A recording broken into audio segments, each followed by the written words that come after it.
This is Teacher's Corner from Stenhouse Publishers. I'm Nate Butler. Teachers are learners too, and for the past 10 years, Gail Boushey and Allison Behne have worked with hundreds of teachers and students nationwide, gaining insight into best practices for reading instruction. Using those insights, they developed the Cafe book Expanded 2nd Edition, engaging all students in daily literacy assessment and instruction to help teachers apply what their research has shown, that reading instruction is not about the setting, the basal, or the book level.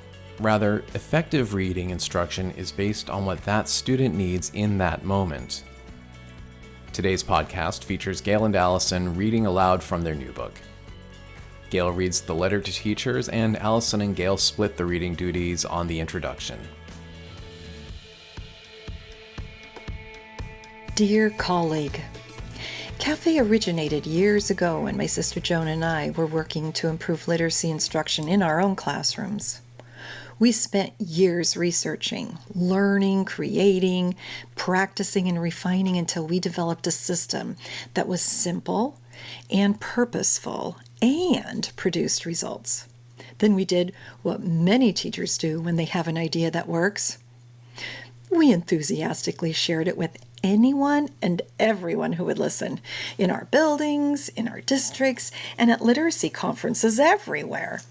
Our enthusiasm and success started to be replicated all over, and eventually it led us to write a book and develop a website to support teachers who wanted the same results for the students they serve. The first edition of the Cafe book, engaging all students in literacy assessment and instruction, hit the shelves in 2009, and then 10 years later, this second edition is ready to launch, and I've intensified my mission to continue learning, growing, refining, and working in schools. In the last 10 years, I've had the opportunity to meet some amazing people who have challenged my thinking and joined me in this journey, and I'm thankful for every single one. Allison Behne, the co-author of this edition, is one of them. She has a wide variety and wide range of teaching experiences and a deep knowledge of literacy. And our collaboration has just been joyful. We have worked together for the last 10 years on many successful projects and are inspired to share the latest with you. And then there's you. None of this would exist without you. You've challenged and inspired us at workshops and conferences, through emails, online seminars, and responses to articles on thedailycafe.com. You've opened your classrooms to us in person and online. I don't mean it lightly when I say this book is really our book. We hope you'll be inspired to learn alongside us, refine your practice with us, and join us as we continue to devote ourselves to this joyful, hopeful, important career that is education. Welcome to room 132. There are 16 boys and 13 girls for a total of 29 students who walk through the classroom door each morning. The district used to mandate that no class could have more than 24 students. Then a few years ago, budgets got tight and that number crept up a few at a time. Since then, classes have been as large as 34 students. So this year, 29 seems like a good number. 8 students are new to the school this year, 3 who transferred from other local schools, 2 who recently relocated because of changing family dynamics, and 3 whom we just welcomed from other countries. This class is full of personality. The kids are very active, talk a lot, and are extremely inquisitive. When 4 particular boys get together, it is hard to keep them engaged, and a certain group of 3 girls can sometimes lean towards bullying, which doesn't mix well with the class's bully-free zone expectations, so we have frequent lessons to review the importance of kindness and empathy. Looking at just the contextual factors of the students in room 132, you would see an extremely diverse group in terms of race, language, and socioeconomic status. Many students come from single-parent homes, 2 are foster children, and 1 has an incarcerated family member. 5 students are only children, and 8 are the youngest in their family. 4 students are learning English as their second language, and 5 are on an individualized education plan, including 1 with autism who has a one-on-one associate supporting him at all times. So, with all these differences, what do these children have in common? Well, they are around the same age and have the same teacher. They're really a great group of children, and their teacher has high hopes and expectations for what they'll learn this year. And since they are the same age and in the same room, the teacher should be able to meet them where they are and move them forward, right? In fact, the school just adopted a new reading program with multiple resources, including below level, on level, and above level practice pages. It also provides a copy of the same story for all students for each week of the year. A scope and sequence lays out instruction each day of the week, and it covers all the grade level standards required for the year. Now, this new program, along with the writing curriculum adopted last year and the word study program adopted the year before, provides hope that these students will grow as readers and writers. But you know what? Here's the thing. On the beginning of the year assessment, they didn't all score the same. In fact, one student's reading at the merchant level and one's reading at the 10th grade level, and everyone else falls somewhere in between. 2 students have already mastered grade level standards, and 7 are at risk.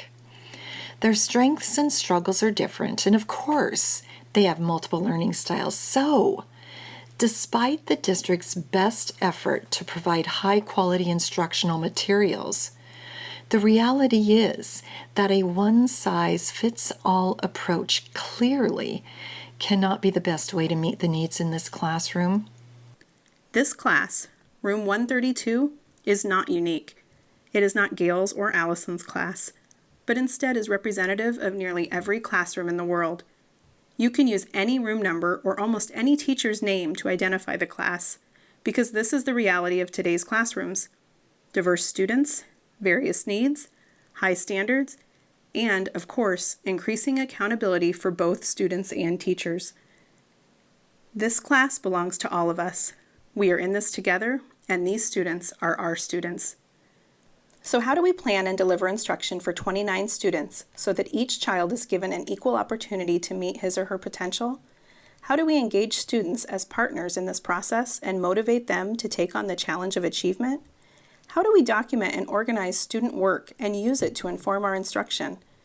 These are hard questions, and for years we looked to any published resource we could find to answer them. Then we realized the problem was bigger than what any one curriculum could solve.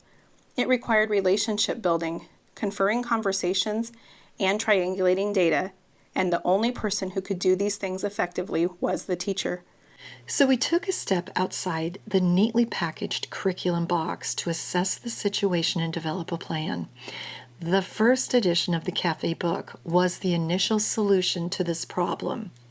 It introduced the Cafe system to support teachers as they organized assessment data and use it to inform instruction, tracked each child's strengths and goals, maximizing time with them, created flexible groups of students all focused on specific reading strategies, and helped students remember and retrieve learned reading strategies from the Literacy Cafe menu that contained 37 reading strategies fitting into 4 reading goals. It was a perfect complement to the Daily 5, our management structure for independence during small group and individual instruction, and has been implemented in classrooms all over the world, changing the way teachers assess, teach, and keep track of student information, and the ways students learn, practice, and talk about reading. As time has passed and our work with children has progressed, Cafe has continued to grow and evolve. As teachers, we are learners too, and there is so much to learn. Now, Cafe is all what it was before and much more. We've made the following changes in this edition. A reworked framework that includes the 7 steps from assessment to instruction and the instruction protocol. A deeper dive into strategy acquisition through the cognitive processes of reading. A close look at the instructional practices used to teach. The addition of significant resources to help with lesson planning, assessment, goal setting, and parent involvement. Updated ready reference guides that include identifiers for who may need the strategy, language we use when teaching the strategy, instructional pivots, and partnered strategies, a revised cafe menu along with a checklist of beginning skills for emerging readers, new and improved forms for the online conferring notebook and the pencil paper notebook to support more effective conferring with students, the addition of Cafe's essential elements, a resource to guide your understanding and implementation. We refreshed our practice through reflection, research, and hands-on work with students and teachers. Some days were long, and at times we even questioned whether we were on the right track. But we kept going, learning in the end that good teaching is good teaching, and there is a structure to good teaching. We studied many models, resources, programs, and lessons, and found that they inherently followed established research and a basic structure. They weren't particularly bad, most of them anyway, but instead of focusing on the student, they focused on cutesy materials and expensive products. The updated cafe model continues to provide a research-based structure that starts with student needs and then builds instruction around them. It provides the what, why, and how of instruction, and most importantly, establishes a structure that starts with the child, not with a curriculum. You'll see many similarities between the first edition and the second edition because the overall framework is the same. While working in schools during the last 10 years, we've recognized a common concern. When asked to describe their literacy instruction, teachers often respond with one of the following: workshop model, balanced literacy, guided reading, basal programs, centers, and or the Daily Five and Cafe. So instead of talking about students and how to address their reading needs, the focus seems to be on working out the best way to fit the whole group and small group instruction and individual conferring, trying to find the perfect blend of instruction and meet all students' needs.